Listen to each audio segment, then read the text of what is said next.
পুকুরের নাকি? না না, এমনি মাছ যেরকম হয়, চিংড়ি চিংড়ি মাছ কোথায়? বরফেরই।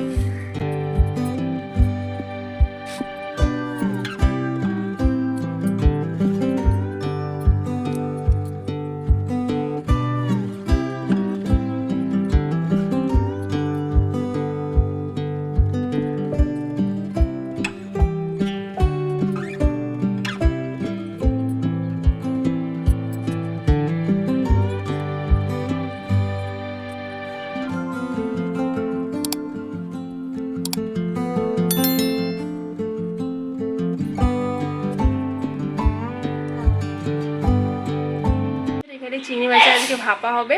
তো তার জন্য এখানে চিংড়ি মাছটাকে খুব সুন্দর করে একদম ক্লিন বা একদম বেছে ধুয়ে একদম সুন্দর করে রেডি করে নিয়েছি। এবার রান্নাবান্না স্টার্ট হবে। তো চলুন নেক্সট পদ্ধতিটা আপনাদেরকে দেখাবো। এবার এখানে কড়াইটা গরম হয়ে গেলে এর মধ্যে অল্প একটু সামান্য সরিষার তেল দিয়ে দেব। দিয়ে দেওয়ার পর এখানে সুন্দর করে পেঁয়াজ কুচিয়ে নিয়েছি, এখানে আদা কুচিয়ে নিয়েছি, আর এখানে রসুন কয়েকটা ছাড়িয়ে নিয়েছি। এবার এখানে সরিষার তেলটা গরম হয়ে গেলে এর মধ্যে সবটা অ্যাড করে দেবো। অ্যাড করে এটাকে ভালো করে সুন্দর করে ভাজতে থাকবো যতক্ষণ না এটার কালারটা ব্রাউন কালার না হয়ে যায়, যাতে যতক্ষণ না চেঞ্জ না হয় কালারটা, ততক্ষণ এটাকে ভাজতে থাকবো। আর ভাজতে ভাজতে এর মধ্যে কিছু পরিমাণ গোটা জিরে অ্যাড করে দেবো। অ্যাড করে দিয়ে এটাকে একটা সুন্দর ব্রাউন কালার পর্যন্ত ওয়েট করবো। এই যে দেখেন হয়ে গিয়েছে। এবার এটাকে নামিয়ে নেব, নামিয়ে এটাকে ঠান্ডা করতে দেবো। বা ঠান্ডা হয়ে এলে এরই মধ্যে এটাকে আমি পেস্ট বানানোর জন্য এটাকে রেডি করে নেবো। এর মধ্যে সাদা সরিষা অল্প পরিমাণ এবং পোস্ত পরিমাণ মতো দিয়ে দেব। পরিমাণটা আপনারা বুঝে একটু দেবেন কতটা আপনি বানাতে চান। এরই মধ্যে 1 চামচ মিল্ক পাউডার দিয়ে দেবো, গুঁড়ো আমুল দুধ দিয়ে এটার একটু অল্প একটু জল দিয়ে দেবো পেস্ট বানানোর জন্য। আর পেস্ট বানানোর আগে কয়েকটা কাঁচা এরকম মরিচ দিয়ে দেবো।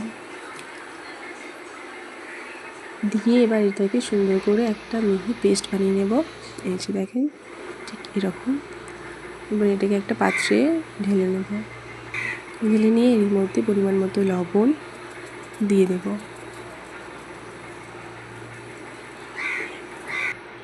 দিয়ে এর মধ্যে কিছুটা হলুদ অ্যাড করে দেব।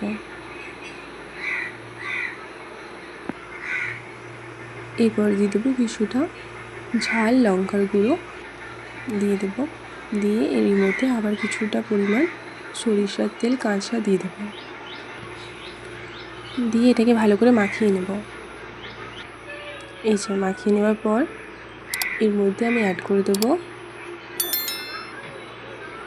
চিংড়ি মাছগুলো। দিয়ে আবার সুন্দর করে মাখিয়ে নেব হাতের সাহায্যে।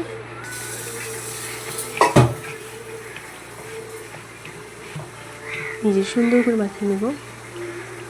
এবার মাখিয়ে নেবার পর এর মধ্যে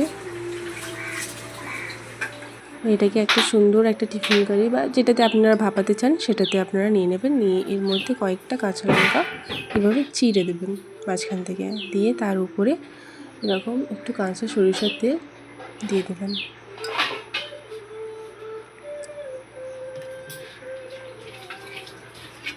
দিয়ে এরপরে এটাকে টাইটলি কভার করে দেবেন। কভার করে এটাকে ভাপিয়ে নেবেন। অল্প একটু একটা পাত্রে জল নিয়ে তার উপর টিফিন কারিটা বসিয়ে একটু সুন্দর করে ভাপিয়ে নেবেন। ভাপাতে দেওয়ার পর এসে রেডি হয়ে গিয়েছে। দেখতে পাচ্ছেন লোকটা এসেছে। বা এটাকে গরম খাবারের মানে ভাতের সাথে আপনারা এনজয় করবেন।